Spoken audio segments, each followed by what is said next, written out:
Hello friends, ಗುರುವಾರದಲ್ಲಿ ಏನಾಗುತ್ತೆ ಅಂತ ಹೇಳಿ ಟಿವಿಗೂ ಮುಂಚಿನ ಸಂಚಿಕೆಯನ್ನು ನೋಡ್ಕೊಂಡು ಬರೋಣ. ಮೊದಲಿಗೆ ಪಾಪ ಈ ಜಿಕೆ ಬಂದು ನಿಂತ್ಕೊಂಡು ನೋಡ್ಬಿಟ್ಟು ಮಾನ್ಯತೆಗೆ ಫೋನ್ ಮಾಡ್ತಾನೆ. ಹಲೋ ದೊಡ್ಡ ಮೇಡಮ್, ನೀವು ಅಂದ್ಕೊಂಡಿರ್ತಾರ ರಾಮಾಚಾರಿ ಸತ್ತೋಗಿಲ್ಲ, ಅವನು ಬದುಕಿದ್ದಾನೆ. ಸತ್ತೋಗಿರೋದು ಕೃಷ್ಣ. ಇವರಿಬ್ಬರು ಇಲ್ಲಿ ನಾಗರಕಟ್ಟೆ ಮೇಲೆ ಕೂತ್ಕೊಂಡು ಚೆನ್ನಾಗಿ ಊಟ ಮುಗ್ತಾ ಇದ್ದಾರೆ ಅಂತ ಹೇಳಿದಾಗ, ವಾಟ್ ಜಿಕೆ ಏನು ಹೇಳ್ತಾ ಇದೆಯಾ ನೀನು ಹೇಳ್ತಾ ಇರೋದು ನನಗೊಂದು ಅರ್ಥ ಆಗ್ತಾ ಇಲ್ಲ. ಏನು ಅರ್ಥ ಆಗ್ತಾ ಇಲ್ವಾ?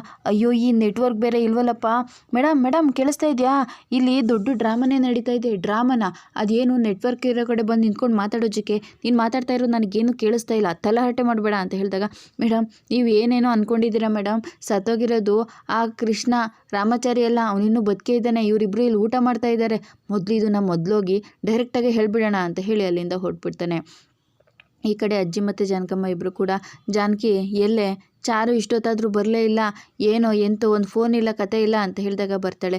ಅಜ್ಜಿ ಅತ್ತೆ ಅಂತ ಹೇಳಿ ಬಂದಾಗ, ಬಾರಮ್ಮ ಯಾಕಮ್ಮ ಇಷ್ಟೊತ್ತಾಯಿತು? ಅದು ಸ್ವಲ್ಪ ಕೆಲಸ ಮುಗಿಯೋದು ತಡ ಆಯಿತು ಅತ್ತೆಮ್ಮ ಅಂತ ಹೇಳ್ತಾಳಾಗ, ನೋಡು ಏನೇ ಕೆಲಸ ಇತ್ತು ಅಂತಂದ್ರೂ ನಾವು ಮುರಾರಿ ಕೃಷ್ಣ ಎಲ್ಲರೂ ಇದ್ದಾರೆ, ಅವ್ರು ಹೋಗಿ ಮಾಡ್ಕೊಂಬರ್ತಾರೆ, ನೀನೇನು ತಲೆ ಕೆಡಿಸ್ಕೊಬೇಡಮ್ಮ ಅತ್ತೆ. ಅವ್ರು ಮಾಡೋ ಕೆಲಸಗಳನ್ನ ಅವರೇ ಮಾಡ್ತಾರೆ, ಆದರೆ ಕೆಲವೊಂದು ಕೆಲಸಗಳಿಗೆ ನಾನೇ ಹೋಗಬೇಕು, ಅದಕ್ಕೆ ನಾನೇ ಹೋಗಿದ್ದೆ ಅಂತ ಹೇಳಿದಾಗ, ಏನು ನೀನು ಹೋಗಬೇಕಾ? ಹೌದು, ಹಾಸ್ಪಿಟಲ್ಲು ಚೆಕಪ್ ಅಂತೆಲ್ಲ ಇರುತ್ತಲ್ವ ಅಜ್ಜಿ, ಅದಕ್ಕೆ ಇವರೇ ಹೋಗಬೇಕಲ್ವಾ? ಅಂಥ ಕೆಲಸಗಳೆಲ್ಲ ಹೋಗು. ನೋಡು ನೀನೀಗ ಬಸ್ರಿ ಹೆಂಗಸು ಅನ್ನೋದನ್ನ ಮರೆತು ನೀನು ಏನೇನೋ ಕೆಲಸಗಳನ್ನ ಮಾಡಬಾರ್ದು ಅಂತ ಹೇಳ್ತಾರೆ. ಆಯಿತು ಅಜ್ಜಿ, ಹಾಗೆಲ್ಲ ಏನು ಹೋಗೋದಿಲ್ಲ, ನಾವಿದ್ದೀವಲ್ವಾ ಅಂತ ಹೇಳ್ತಾ ಇರ್ತಾರೆ ಇವರಿಬ್ಬರು. ಅಜ್ಜಿ ನೀನು ಯೋಚನೆ ಮಾಡಬೇಡ, ದೇವಸ್ಥಾನದಲ್ಲಿರೋ ತ್ರಿನೇತ್ರಂತರ ಕೃಷ್ಣ ಅದಕ್ಕೆ ಕಾಪಾಡಿದ್ರೆ ನಾನು ದೇವಸ್ಥಾನದ ಬಾಗಿಲಲ್ಲಿರೋ ನಂದಿ ಥರ ಇದ್ದು ಇವ್ರನ್ನ ಕಾಪಾಡ್ತೀನಿ ಅಂತ ಹೇಳಿದಾಗ, ಏನಾದರೂ ಆಗಲಿ ನೋಡು, ರಾಮಾಚಾರಿ ಅಂಶ ನಿನ್ನ ಹೊಟ್ಟೆನಲ್ಲಿ ಬದುಕ್ತಾ ಇದೆ, ಬೆಳೀತಾ ಇದೆ, ಅದು ನಮ್ಮ ಕೈಗೆ ಬಂದು ರಾಮಾಚಾರಿನೇ ನೋಡಿದ್ದೀವಿ ಅನ್ನೋ ಥರ ಆಗಬೇಕಮ್ಮ, ಮತ್ತೆ ನಾವು ರಾಮಾಚಾರಿನ ಎತ್ತಿ ಆಡಿಸ್ಬೇಕು ಅಂತ ಹೇಳ್ತಾ ಇರ್ತಾರೆ. ಅಜ್ಜಿ ನನ್ನ ಮಗುಗೆ ಏನೂ ಆಗೋದಿಲ್ಲ, ರಾಮಾಚಾರಿ ನನ್ನ ಜೊತೆ ಇರುವಾಗ ನನ್ನ ಮಗುಗೆ ಏನಾಗುತ್ತೆ? ರಾಮಾಚಾರಿ ವಜ್ರ ಕವಚದ ಪ್ರೀತಿ ನನ್ನ ಜೊತೆ ಯಾವಾಗಲೂ ಇರುತ್ತೆ, ಅವ್ನು ನನ್ನ ಜೊತೆಗೆ ಇದ್ದಾನೆ ಅಂತಲೇ ನನ್ನ ಮಗುನ ಬೆಳೆಸ್ತಾ ಇರೋದು. ಅವನಿರುವಾಗ ನನ್ನ ಮಗುಗೆ ಏನಾದರೂ ತೊಂದರೆ ಆಗುತ್ತಾ? ಆಗೋದಕ್ಕೆ ನಾನೇನಾದರೂ ಬಿಡ್ತೀನಾ? ಯಾವ ತೊಂದರೆನೂ ಆಗೋದಿಲ್ಲ ಅಂತ ಹೇಳಿ ಅಲ್ಲಿಂದ ಹೋಗ್ತಾರೆ.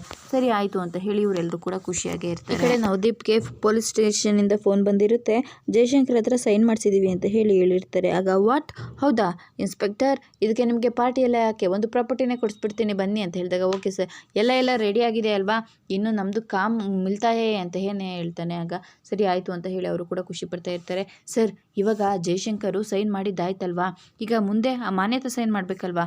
ಮಾಡಲೇಬೇಕು, ನಮ್ಮದು ಕಾಮ್ ಆಗಿದೆ ಅಂತ ಅಂದಮೇಲೆ ಅವ್ರದ್ದು ಸೈನ್ ಮಾಡಲೇಬೇಕು. ಅವ್ರದ್ದು ಕಾಮ್ ನಾನು ಮಾಡಿಕೊಟ್ಟಿದ್ದೀನಲ್ವಾ ಅರುಣ್, ಈಗ ಮಾನ್ಯದ ಹೇಗೆ ಸೈನ್ ಮಾಡಲ್ಲ ಅಂತ ಹೇಳ್ತಾರೆ, ನಾನು ನೋಡ್ತೀನಿ ಅಂತ ಹೇಳಿ ಫುಲ್ ಖುಷಿ ಪಡ್ತಾ ಇರ್ತಾನೆ. ಆದರೆ ಮಾನ್ಯತನ ಪ್ಲ್ಯಾನ್ ಇವನಿಗಿನ್ನೂ ಗೊತ್ತಾಗಿರೋದಿಲ್ಲ. ಈ ಕಡೆ ನೋಡಿದ್ರೆ ಇವಳು ಹೊರಗಡೆ ಬಂದು ನಿಂತ್ಕೊಂಡು ಯೋಚನೆ ಮಾಡ್ತಾ ಇರ್ತಾಳೆ. ಅವನೇ ನೋಡಿದ್ದಾನೆ ಅನಿಸುತ್ತೆ, ಜಿಕೆನೇ ನೋಡಿದ್ದಾನೆ ಅಂತ ಹೇಳಿದಾಗ, ಚಾರು ಮೇಡಮ್ ಏನಾಯಿತು, ಯಾಕೆ ಈ ರೀತಿ ಯೋಚನೆ ಮಾಡ್ಕೊಂಡು ನಿಂತಿದ್ದೀರಾ?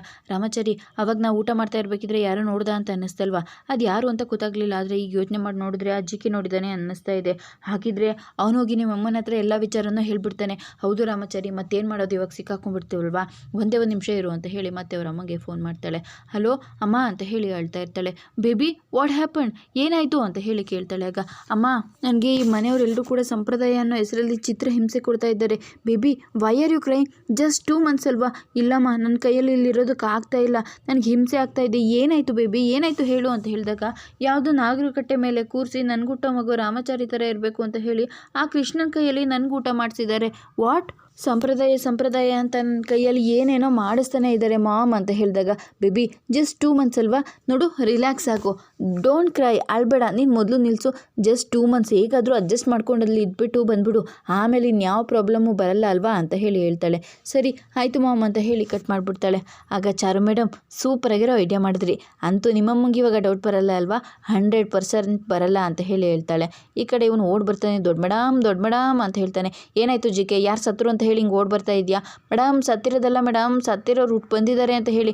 ವಾಟ್, ಏನು ಹೇಳ್ತಾ ಇದೆಯಾ? ಅಲ್ಲಿ ನಿನ್ನ ಅಳಿಯ ಆ ರಾಮಾಚಾರಿ ಸತ್ತಿಲ್ಲ ಮೇಡಮ್, ಸತ್ತಿರೋದು ಕೃಷ್ಣ. ನಿಮ್ಮ ಅಳಿಯ ರಾಮಾಚಾರಿ ಆ ಚಾರುಗೆ ಊಟ ಮಾಡಿಸ್ತಾ ಇರೋದನ್ನ ನಾನೇ ನನ್ನ ಕಣ್ಣಾರ ನೋಡಿದ್ದೀನಿ. ಹೌದು. ವಾಟ್, ಹೌದಾ, ನಿಮಗೆ ಈಗ ವಿಚಾರ ಗೊತ್ತಾಯಿತು? ನನ್ನ ಮಗಳೇ ಫೋನ್ ಮಾಡಿ ಹೇಳಿದ್ಲು. ಏನು ಮೇಡಮ್ ಹೀಗೆ ಹೇಳ್ತಾ ಇದ್ದೀರಾ? ನಾನು ಹೇಳೋದಕ್ಕೂ ಮುಂಚೆ ಅವಳೇ ಫೋನ್ ಮಾಡಿ ಹೇಳಿಬಿಟ್ರಾ? ಏನೋ ಶಾಸ್ತ್ರ ಸಂಪ್ರದಾಯ ಅಂತೆ, ಆ ಮಿಡಲ್ ಕ್ಲಾಸ್ ಪೀಪಲ್ಸ್ ಮೆಂಟಾಲಿಟಿ ಗೊತ್ತು ತಾನೆ, ಯಾರು ಹೋಗಲಿ ಬದುಕಲಿ ಸಾಯಲಿ ಎಲ್ಲದಕ್ಕೂ ಒಂದೊಂದು ಶಾಸ್ತ್ರ ಅಂತ ಹೇಳಿ ಮಾಡಿಸ್ಕೊಂಡು ಕೂತಿರ್ತಾರೆ. ಏನೋ ಕೃಷ್ಣ ಕೈಯಲ್ಲಿ ಊಟ ಮಾಡಿಸಿದ್ರಂತ, ಯಾಕೆ? ಆ ಹುಟ್ಟೋ ಮಗು ರಾಮಾಚಾರಿ ಥರ ಹುಟ್ಟಬೇಕು ಅಂತ ಹೇಳಿ ಊಟ ತಿನ್ನಿಸಿದ್ದಾರೆ. ಅಲ್ಲ, ಹುಟ್ಟೋದು ರಾಮಾಚಾರಿ ಥರ ಹುಟ್ಟಬೇಕು ಅಂತ ಅಂದರೆ ಕೃಷ್ಣನ ಕೈಯಲ್ಲಿ ಯಾಕೆ ಊಟ ಮಾಡಿಸ್ತಾರೆ? ಎಲ್ಲಿದೆ ಮೇಡಮ್ ಲಾಜಿಕ್ಕು ಅಂತ ಹೇಳಿದಾಗ, ನೋಡು, ಇಲ್ಲಿ ನೀನು ನನ್ನ ಕ್ವಶನ್ ಕೇಳೋ ಹಾಗಿಲ್ಲ, ನೀನು ನನ್ನ ಅಸಿಸ್ಟೆಂಟು, ಬಾಸ್ ಅಲ್ಲ, ನಾನು ಹೇಳ್ದಂಗೆ ಕೇಳ್ಕೊಂಡು ಇರಬೇಕು ಅಷ್ಟೇ ಅಂತ ಹೇಳಿದಾಗ, ಏನೋ ಹೇಳೋದಕ್ಕೆ ಬಂದೆ, ಗುಂಡಿ ತೋಡ್ತಾ ಇದ್ದಾರೆ, ಬೀಳಬೇಡಿ, ನಿಮಗೆ ದೊಡ್ಡ ತೊಂದರೆ ಆಗುತ್ತೆ ಅಂತ ಹೇಳಿ ಎಚ್ಚರಿಸೋಣ ಅಂತ ಬಂದೆ. ಇಲ್ಲ, ನಾನು ಹೋಗಿ ಅದೇ ಗುಂಡಿಗೆ ಬೀಳ್ತೀನಿ ಅಂತಂದರೆ ಬೀಳಿ, ನಾನು ನಿಂತ್ಕೊಂಡು ಸುಮ್ಮನೆ ನೋಡ್ತಾ ಇರ್ತೀನಿ ಅಷ್ಟೇ, ನಿಮ್ಮಂಥವ್ರಿಗೆ ಏನು ಹೇಳೋದಕ್ಕಾಗುತ್ತೆ ಅಂತ ಹೇಳ್ತಾನೆ. ಈ ಕಡೆ ನೋಡಿದ್ರೆ ರುಕ್ಕು ಬರ್ತಾಳೆ. ಅತ್ತೆ ಅತ್ತೆ ಅಂತ ಹೇಳಿ ಕೂತ್ಕೊಂಡು ಬರ್ತಾಳೆ. ಬಾರಮ್ಮ ರುಕ್ಕು ಅಂತ ಹೇಳಿ ಹೇಳ್ತಾರೆ. ಅತ್ತೆ ಅಂತ ಹೇಳಿ ಹೇಳ್ತಾಳೆ. ರುಕ್ಕು ಹೇಗಿದೆಯಾ? ಚೆನ್ನಾಗಿದ್ದೀನಿ ಅತ್ತೆ. ನೀವು ಅಜ್ಜಿ ಹೇಗಿದ್ದೀರಾ? ಚೆನ್ನಾಗಿದ್ದೀನಿ. ನೀನು ಹೇಗಿದ್ದೀಯಮ್ಮ? ಚೆನ್ನಾಗಿದ್ದೀನಿ. ಅಲ್ಲ ಕಣೆ, ಕೃಷ್ಣ ಇದೇ ಮನೆಯಲ್ಲಿದ್ದಾನೆ, ಮತ್ತ್ಯಾಕೆ ನೀನು ಅಲ್ಲೇ ಒಬ್ಬಳೇ ಇರ್ತೀಯಾ ಅಂತ ಹೇಳಿ ಕೇಳ್ತಾಳೆ. ಆಗ ಅತ್ತೆ ನಾನು ಹಾಗೆ ಹೇಳಿದೆ, ನಾನು ಅಲ್ಲಿಗೆ ಬರ್ತೀನಿ ಅಂತ ಹೇಳಿ, ಆದರೆ ಕೃಷ್ಣ ಅತ್ತಿಗೆಗೆ ನೋಡಿದ್ರೆ ಗಂಡ ಇಲ್ಲ, ಇವಾಗ ಅವ್ರ ಬಸ್ರಿ ಬೇರೆ, ನಾವಿಬ್ಬರು ಜೊತೆಯಾಗಿತ್ತು ಅಂತಂದರೆ ಅವ್ರಿಗೆ ಮನಸ್ಸಿಗೆ ತುಂಬ ನೋವಾಗುತ್ತೆ ಅಂತ ಹೇಳ್ಬಿಟ್ಟು ಬೇಡ ನೀನು ಅಲ್ಲೇ ಇರು ಅಂತ ಹೇಳಿದ್ನ. ಓ ಕೃಷ್ಣ ಹಂಗೆ ಹೇಳಿದ್ನ, ಸರಿ ಸರಿ ಆಯಿತು ಬಿಡು ಅಂತ ಹೇಳ್ತಾನೆ. ಈ ಕಡೆ ಮುರಾರಿ ಬಂದು, ಎಂಥ ದುಷ್ಟ ಹೆಣ್ಣು ಇವಳು ಗಂಡನ ಕೈಯಾರೆ ಕೊಂದು ಇವಳು ವಿಧವೆ ಆಗಿ ನಮ್ಮದಕ್ಕೆ ಒಂಟಿಯಾಗಿದ್ದಾಳೆ ಅಂತ ಹೇಳ್ತಾ ಇದ್ದಾಳೆ ಅಂತ ಹೇಳಿ ಬೈಕೋತಾ ಇರ್ತಾನೆ. ಅತ್ತೆ, ನಾನು ಪ್ರತಿ ಸಲ ಮನೆಗೆ ಬಂದಾಗ ರಾಮಾಚಾರಿ ಭಾವನ ನೆನಪಿಸ್ಕೊಂಡು ತುಂಬಾ ಬೇಜಾರಾಗ್ತಾ ಇರುತ್ತೆ. ಪ್ರತಿ ಸಲ ನಾನು ಬಂದಾಗೆಲ್ಲ ಅವರೇ ನಗುಮುಖದಿಂದ ಸ್ವಾಗತ ಮಾಡ್ತಾಯಿದ್ರು. ನನ್ನ ಮನಸ್ಸು ಇಲ್ಲೇ ಇರುತ್ತೆ ಅತ್ತೆ, ನಾನು ದೇಹದಲ್ಲಿ ಮಾತ್ರ ಅಲ್ಲಿದ್ದೀನಿ ಅನ್ನೋ ಥರ ಅನಿಸುತ್ತೆ ಅಷ್ಟೇ, ಆದರೆ ನನ್ನ ಮನಸ್ಸೆಲ್ಲ ಇಲ್ಲಿ ರಾಮಾಚಾರಿ ಭಾವನ ನೆನಪಿಸ್ಕೊಂಡು ತುಂಬಾ ಬೇಜಾರಾಗ್ತಾ ಇರುತ್ತೆ. ಹೇಗಿದ್ದವರು ಹೇಗಾಗೋಗ್ಬಿಟ್ರು, ಯಾವ ದೇವರು ಇವರಿಗೆ ಸಹಾಯ ಮಾಡಲೇ ಇಲ್ವಾ, ಯಾವ ಕೆಟ್ಟ ಶಕ್ತಿ ಕಣ್ಣು ಬಿದ್ದಿತ್ತೋ ಏನೋ, ನಂಗೆ ಭಾವನ ನೆನಪಿಸ್ಕೊಂಡು ತುಂಬ ಬೇಜಾರಾಗುತ್ತೆ ಅಂತ ಹೇಳಿ ಹೇಳ್ತಾ ಇರ್ತಾಳೆ. ಅದು ಸರಿ, ಚಾರು ಎಲ್ಲಿ ಕಾಣಿಸ್ತಾನೆ ಇಲ್ಲ, ಒಳಗಡೆ ಇದ್ದಾಳಮ್ಮ, ಚಾರು ಚಾರು ಅಂತ ಕೂಗ್ತಾಳೆ. ಅಂತೂ ಈಗ ನಾನು ಅವಳು ಬರೋವಂತಹ ಆ ವಿಧವೆ ಗೆಟಪ್ತ ನೋಡಿ ಕಣ್ಣು ತುಂಬಿಡ್ಕೊಂಡ್ಬಿಡ್ಬೇಕು ಅಂತ ಹೇಳಿ ಹೇಳ್ತಾಳೆ. ಆಗ ಹಾರುಕು ಅಂತ ಹೇಳಿ ಬರ್ತಾಳೆ. ಇವಳು ನಾನೆಲ್ಲೋ ಮಂಗಳ ಗೌರಿ ಥರ ಬಿನ್ನಾನ್ಗಿತ್ತಿ ಥರ ಬಿಚ್ಚೋಲೆ ಗೌರಮ್ಮನ ಥರ ಇರ್ತಾಳೆ ಅಂತ ಅಂದರೆ ವರಮಹಾಲಕ್ಷ್ಮಿ ಪೂಜೆಗೆ ಹೋಗೋ ಮಹಾಲಕ್ಷ್ಮಿ ಥರ ಬರ್ತಾ ಇದ್ದಾಳಲ್ಲ. ಚಾರು ಏನಿದೆಲ್ಲ ಅಂತ ಹೇಳ್ತಾಳೆ. ಏನಾಯಿತು ಚಾರು, ಏನಾಯಿತು ರುಕ್ಕು ಅಂತ ಹೇಳಿದಾಗ, ನಿನಗೆ ವಿಧವೆ ಶಾಸ್ತ್ರ ಆಗಿತ್ತಲ್ವಾ, ಆದರೆ ಮತ್ತೆ ನೀನು ಈ ರೀತಿ ಅಂತ ಹೇಳಿದಾಗ, ರಾಮಾಚಾರಿ ಬದುಕಿರ್ಬೇಕಿದ್ರೆ ನಾನು ಯಾಕೆ ಆ ರೀತಿ ಇರಲಿ ಅಂತ ಹೇಳ್ತಾಳೆ. ನನ್ನ ವಿಧವೆ ಥರ ನೋಡಬೇಕು ಅಂತ ನೀನು ಆಸೆ ಪಡ್ತಾ ಇದೆಯಲ್ವಾ, ಆದರೆ ನೀನೇ ನಿನ್ನ ಕೈಯಾರೆ ನಿನ್ನ ಕುಂಕುಮನ ಅಳಿಸ್ಕೊಂಡಿದ್ಯಲ್ಲ ರುಕ್ಕು ಅಂತ ಹೇಳಿ ಬೈಕೋತಾ ಇರ್ತಾಳೆ. ಅಲ್ಲ ರುಕ್ಕು ಅಂತ ಹೇಳಿದಾಗ, ನನ್ನ ಗಂಡ ನಾನು ಮಲಗಿರ್ಬೇಕಿದ್ರೆ, ನನ್ನ ಕನಸಲ್ಲಿ ಎದ್ದಿರಬೇಕಿದ್ರೆ, ನನ್ನ ಉಸಿರಲ್ಲಿ ನನ್ನ ಸುತ್ತಮುತ್ತನೇ ಓಡಾಡ್ತಾ ಇರಬೇಕಿದ್ರೆ ನಾನು ಯಾಕೆ ಆ ರೀತಿಯಾಗಿರಬೇಕು, ನನ್ನ ಗಂಡ ನನ್ನ ಜೊತೆನೇ ಇದ್ದಾನೆ ಅಂತ ಅಂದಮೇಲೆ ನಾನು ಹೀಗೆ ಇರಬೇಕಲ್ವಾ ಅಂತ ಹೇಳಿದಾಗ, ಆದರೂ ರಾಮಾಚಾರಿ ಭಾವ ನಿನ್ನನ್ನು ಎಷ್ಟು ಚೆನ್ನಾಗಿ ನೋಡ್ಕೋತಾ ಇದ್ರು, ಈಗ ಅವ್ರು ಇಲ್ದೇ ನೀನು ಒಂಟಿಯಾಗಿದೆಯಾ, ಇದೆಲ್ಲನೂ ನೋಡಿ ನನಗೆ ತುಂಬಾ ಬೇಜಾರಾಗ್ತಾ ಇದೆ ಅಂತ ಹೇಳಿ ಹೇಳ್ತಾ ಇರ್ತಾಳೆ. ನೋಡಿ, ಅಣ್ಣ ಯಾವಾಗಲೂ ಅವ್ರ ಜೊತೆಗಿದ್ದಾನೆ ಅನ್ನೋ ಭಾವನೆಯಲ್ಲಿ ಅವ್ರು ಇದ್ದಾರೆ ಅಂದಮೇಲೆ ಅವಳು ಚೆನ್ನಾಗೇ ಇರ್ತಾಳೆ ರುಕ್ಕು, ಬಿಡು ಅಂತ ಹೇಳಿ ಹೇಳ್ತಾನೆ. ಆಗ ಸರಿ, ನೀನು ಖುಷಿಯಾಗಿದ್ದರೆ ಅಷ್ಟೇ ಸಾಕು ಅಂತ ಹೇಳಿ ಹೇಳ್ತಾಳೆ. ಎಲ್ಲರೂ ಬೇಜಾರು ಮಾಡ್ಕೊಂಡು ಹೇಳ್ತಾ ಇರ್ತಾರೆ. ನಿನ್ನ ಮನಸ್ಸಲ್ಲಿ ನೀನು ಕೊರಗ್ತಾ ಇದೆಯಲ್ಲ ಗಂಡ ಇಲ್ಲ ಅಂತ ಹೇಳಿ, ಅದು ನನಗೆ ಫುಲ್ ತೃಪ್ತಿ ಕೊಡ್ತಾ ಇದೆ ಅಂತ ಹೇಳಿ ಅನ್ಕೋತಾಳೆ. ನೀನು ಎಷ್ಟು ತೃಪ್ತಿ ಪಡ್ತಾ ಇದೆಯಾ ಅಂತ ನನಗೆ ತುಂಬ ಚೆನ್ನಾಗಿ ಕಾಣಿಸ್ತಾ ಇದೆ ರುಕ್ಕು, ಆದರೆ ನೀನೇ ನಿನ್ನ ಕೈಯಾರೆ ಅರ್ಶಿನ ಕುಂಕುಮನ ಅಳಿಸ್ಕೊಂಡಿದ್ಯಾ, ಆದರೆ ನಾಳೆ ಈ ವಿಚಾರ ಗೊತ್ತಾಗಿ ನೀನು ವಿಧವೆ ಆದಾಗ ನಿನ್ನ ಪರಿಸ್ಥಿತಿ ಹೇಗಿರುತ್ತೆ ಅಂತ ನೆನಪಿಸ್ಕೊಳ್ಳೋದಕ್ಕೂ ಬೇಜಾರಾಗತ್ತೆ. ಒಂದು ಹೆಣ್ಣಾಗಿ ನೀನು ಇಂಥ ಕೆಲಸ ಮಾಡೋದಾ ಅಂತ ಹೇಳಿ ಬೈಕೋತಾಳೆ.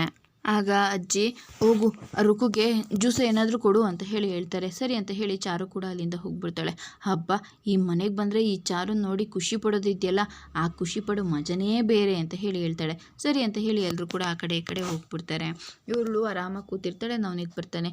ಓ ನವನೀತ್ ಕಮಿಯಾರ ಅಂತ ಹೇಳ್ತಾಳೆ. ಆಗ ಕ್ಯಾ ಕೈಸೆ ಮನೆದ ಅಜ್ಜಿ ಅಂತ ಹೇಳಿ ಹೇಳ್ತಾನೆ.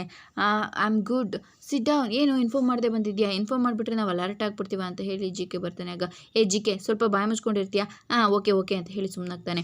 ನಿಮ್ಮದು ಕಾಮ್ ಆಯಿತು, ನೀವು ಫುಲ್ ಹ್ಯಾಪಿ ಆಗಿದ್ದೀರಾ, ಈಗ ನಮ್ಮದು ಕಾಮ್ ಆಗಬೇಕಲ್ವಾ ಅಂತ ಹೇಳ್ತಾನೆ. ವಾಟ್ ಅಂತ ಹೇಳಿದಾಗ, ಹೌದು ನಿಮ್ಮ ಗಂಡ ಸೈನ್ ಮಾಡಿದ್ದಾರೆ. ಸೈನ್ ಮಾಡಿದ್ದಾರಾ, ಹೇಗೆ ಅಂತ ಹೇಳಿ ಕೇಳ್ತಾನೆ. ಹೊಡೆದು ಬಡ್ದು ನಮ್ಮ ಕಡೆಯವ್ರು ಇರಬೇಕಿದ್ರೆ ಸೈನ್ ಮಾಡಿಸ್ಕೊಂಡಿದ್ದಾರೆ, ಈಗ ನೀವು ಸೈನ್ ಮಾಡಬೇಕು. ಓಹ್ ಅಷ್ಟೇ ತಾನೇ, ಮಾಡಿದ್ರಾಯ್ತು ಬಿಡಿ ಅಂತ ಹೇಳ್ತಾರೆ. ಮಾಡಿ, ಅದಕ್ಕೂ ಮುಂಚೆ ಒಂದು ಇಂಪಾರ್ಟೆಂಟ್ ವಿಚಾರ ಮಾತಾಡಬೇಕು. ಏನು, ನಾವು ಅವತ್ತೇ ಏನು ಪ್ಲ್ಯಾನ್ ಮಾಡ್ಕೊಂಡಿದ್ವಿ, ನನ್ನ ಮಗಳನ್ನ ನಿನ್ನ ಮಗನಿಗೆ ಮದುವೆ ಮಾಡ್ಕೋತೀರಾ ಅಂತ ತಾನೆ. ಸೊ ಮದುವೆ ಒಂದಾಗ್ಬಿಡಲಿ, ಮದುವೆ ಆಯಿತು ಅಂತ ಅಂದರೆ ಇನ್ನು ಮುಂದೆ ನನ್ನ ಆಸ್ತಿ ಎಲ್ಲ ನನ್ನ ಚಾರು ಬೇಬಿಗೆ ತಾನೇ ಹೋಗೋದು. ಇವಾಗ ಸೈನ್ ಮಾಡಿದ್ರೆ ಯಾರೋ ಮೂರನೇವ್ರು ಮಾಡಿಕೊಟ್ಟಂಗಿರುತ್ತೆ. ಮದುವೆ ಆದಮೇಲೆ ಸೈನ್ ಮಾಡಿಕೊಡ್ತು ಅಂತ ಅಂದರೆ ನನ್ನ ಬೀಗರಿಗೆ, ನನ್ನ ಮಗಳಿಗೆ ನನ್ನ ಆಸ್ತಿ ಎಲ್ಲನೂ ಬರ್ಕೊಟ್ಟಿದ್ದೀನಿ ಅನ್ನೋ ಫೀಲ್ ಬರುತ್ತೆ. ನೀವೇ ಒಂದು ಸಲ ಯೋಚನೆ ಮಾಡಿ ನೋಡಿ ಅಂತ ಹೇಳಿ ಹೇಳ್ತಾರೆ. ನಾವು ನಿಂತು ಕೋಪ ಮಾಡ್ಕೊಂಡು ಕೂತ್ಕೊಂಡ್ಬಿಡ್ತಾನೆ. ಈ ಕಡೆ ರುಕ್ಕು ಓಡಾಡ್ತಾ ಇರ್ತಾಳೆ ಮನೆಯಲ್ಲಿ. ಹಬ್ಬ, ಇವಾಗ ಆಗ್ತಾ ಇರೋ ಸಂತೋಷಕ್ಕೆ ನನಗೆ ಹೋಳಿಗೆ ಊಟ ಮಾಡ್ಕೊಂಡು ತಿನ್ನೋಣ ಅಂತ ಅನ್ನಿಸ್ತಾ ಇದೆ. ಆದರೆ ಈಗ ಅಂಥ ಪರಿಸ್ಥಿತಿ ಇಲ್ಲ ಅಲ್ವಾ. ಸೊ ಇರೋ ಚಾಕ್ಲೇಟನ್ನು ತಿನ್ಕೊಂಡ್ಬಿಡ್ತೀನಿ ಅಂತ ಹೇಳಿ ಆ ಚಾಕ್ಲೇಟ್ ಇಟ್ಟಿರ್ತಾರೆ, ಅದನ್ನು ತಗೊಂಡು ತಿಂದ್ಬಿಡ್ತಾಳೆ. ಮುರಾರಿಗೆ ಇದನ್ನೆಲ್ಲ ನೋಡಿ ತುಂಬಾ ಕೋಪ ಬಂದ್ಬಿಡುತ್ತೆ. ಆದರೆ ಇವಳಿಗೆ ಹಿಂಸೆ ಕೊಡಬೇಕು ಅಂತ ಹೇಳ್ಬಿಟ್ಟು, ಅಯ್ಯೋ ಅಯ್ಯೋ ಇಲ್ಲಿರೋ ಚಾಕ್ಲೇಟ್ ತಿಂದ್ಬಿಟ್ರೆ ಚಾಕ್ಲೇಟು ಅಂತ ಹೇಳ್ತಾನೆ. ಆಗ ಹೌದು ತಿಂದೆ, ಆ ಚಾಕ್ಲೇಟ್ ತಾನೆ. ಅಯ್ಯೋ ಅದು ಚಾಕ್ಲೇಟೇ ಅಲ್ಲ, ಏನೋ ಚಾಕ್ಲೇಟ್ ಅಲ್ವಾ ಅಂತ ಹೇಳಿ ಹೇಳ್ತಾನೆ. ಅಷ್ಟರಲ್ಲಿ ಎಲ್ಲರೂ ಕೂಡ ಬಂದು ನಿಂತ್ಕೋತಾರೆ. ಅಯ್ಯೋ ಕತೆ ಪುಸ್ತಕಗಳು, ಜಾತಕದ ಪುಸ್ತಕಗಳನ್ನೆಲ್ಲ ಇಲಿ ಕಡಿತಾ ಇತ್ತು ಅಂತ ಹೇಳಿ ಇಲಿ ಪಾಷಾಣ ತಂದು ಹಾಕಿದ್ದೆ, ಅದನ್ನೆಲ್ಲ ನೀವು ತಿನ್ಕೊಂಡ್ಬಿಟ್ರಾ? ಮೇಲಿಡೋಣ ಅಂತ ಹೇಳಿದ್ದೆ, ನೀವು ಯಾಕೆ ಹೇಳ್ದೆ ತಿಂದ್ರಿ ಅಂತ ಹೇಳಿ ಹೇಳ್ತಾನೆ. ಫುಲ್ ಶಾಕ್ ಆಗಿಬಿಡ್ತಾಳೆ. ಈಗ ಏನೋ ಇದು ಇಲಿ ಪಾಷಾಣನ? ಹೌದು, ಅಂಗಡಿಯವನು ಹೇಳಿದ್ದ, ತಿಂದ ತಕ್ಷಣನೇ ಇದನ್ನ ಹೊಟ್ಟೆ ಎಲ್ಲ ಉರಿ ಬರುತ್ತೆ, ಸತ್ತೋಗ್ಬಿಡ್ತಾರೆ ಅಂತ ಹೇಳಿ. ಅಯ್ಯೋ ಏನರು ನೋಡ್ಕೊಂಡು ನಿಂತಿದ್ದೀರಾ? ಮೊದಲು ಆಸ್ಪತ್ರೆ ಕರ್ಕೊಂಡು ಹೋಗ್ರ ಅಜ್ಜಿ, ಆಸ್ಪತ್ರೆ ಕರ್ಕೊಂಡು ಹೋದ್ರು ಏನೂ ಪ್ರಯೋಜನ ಇಲ್ಲ, ಹೋಗೋ ದಾರಿನಲ್ಲೇ ಸತ್ತೋಗ್ಬಿಡ್ತಾರೆ ಅಷ್ಟೇ. ಏನೋ ಈ ಇಲಿ ಪಾಷಾಣನ? ಅಯ್ಯೋ ನನಗೆ ಎದೆ ಎಲ್ಲ ಉರಿತಾ ಇದೆ ಅಂತ ಹೇಳಿ ನೀರೆಲ್ಲ ಕುಡಿತಾ ಇರ್ತಾಳೆ. ಈ ಕಡೆ ಇವನು ಫುಲ್ ಖುಷಿ ಪಡ್ತಾ ಇರ್ತಾನೆ. ಎಲ್ಲರೂ ಕೂಡ ಗಾಬರಿ ಆಗ್ತಾ ಇರ್ತಾರೆ. ಅಯ್ಯೋ ಏನು ಮಾಡೋದು ಇವಾಗ ಅಂತ ಹೇಳಿದಾಗ, ಏನು ಮಾಡೋದು ಅಂತ ಗೊತ್ತಾಗ್ತಾ ಇಲ್ಲ, ನನಗೂ ಗೊತ್ತಾಗ್ತಾ ಇಲ್ಲ, ಅಯ್ಯೋ ಅಂತ ಹೇಳಿ ನೀರು ಕುಡಿತಾಳೆ. ನೀರು ಕುಡಿದ್ಬಿಟ್ರಾ? ಅಯ್ಯೋ ನೀರು ಕುಡ್ದೇ ಬಿಟ್ರಾ? ಯಾಕೋ ಏನಾಯ್ತು? ನೀರು ಕುಡ್ಬೇಡ. ಅಲ್ಲ, ವಿಷ ತಿಂದು ಯಾರಾದರೂ ನೀರು ಕುಡಿತಾರೆ ಅಜ್ಜಿ, ಅದು ಮೈ ತುಂಬ ನರನಾಡಿಗಳಿಗೆಲ್ಲ ಹೋಗಿ ಬೇಗ ಸತ್ತೋಗಲ್ವಾ? ಹೌದಲ್ವೇನಮ್ಮ ರುಕ್ಕು ಅಂತ ಹೇಳಿ ಹೇಳ್ತಾರೆ. ಏನೋ ಮಾಡೋದು ಇವಾಗ, ಇವಳು ಬದುಕಿಸ್ಕೊಳ್ಳೋದಕ್ಕೆ ಏನೋ ಮಾಡೋದು, ಇದಕ್ಕೆಲ್ಲ ನನ್ನ ಹತ್ರ ಒಂದು ಐಡಿಯಾ ಇದೆ ಅಂತ ಹೇಳಿ ಹೇಳ್ತಾನೆ.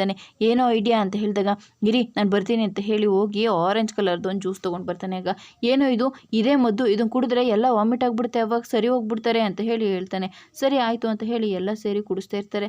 ಅಯ್ಯೋ ಥೂ, ಏನಿದು ಈ ಥರ ಇದೆ ಅಂತ ಹೇಳಿದಾಗ, ಇದು ದೇಸಿ ತಾಜಾ ಹಸುವಿನ ಗಂಜಲ, ಇದನ್ನು ಕುಡಿದ್ರೆ ನೀವು ತಿಂದಿರೋದೆಲ್ಲ ವಾಮಿಟ್ ಆಗಿ ವಾಪಸ್ ಬರುತ್ತೆ, ಆವಾಗ ನೀವು ಆರಾಮಾಗಿರ್ಬೋದು ಅಂತ ಹೇಳ್ತಾನೆ. ಏನೋ ಗಂಜಲನಾ ಅಂತ ಹೇಳಿ ಮನೆಯವರೆಲ್ಲರೂ ಕೂಡ ಶಾಕ್ ಆಗ್ತಾ ಇರ್ತಾರೆ. ಮುರಾರಿ ಫುಲ್ ಖುಷಿ ಪಡ್ತಾ ಇರ್ತಾನೆ.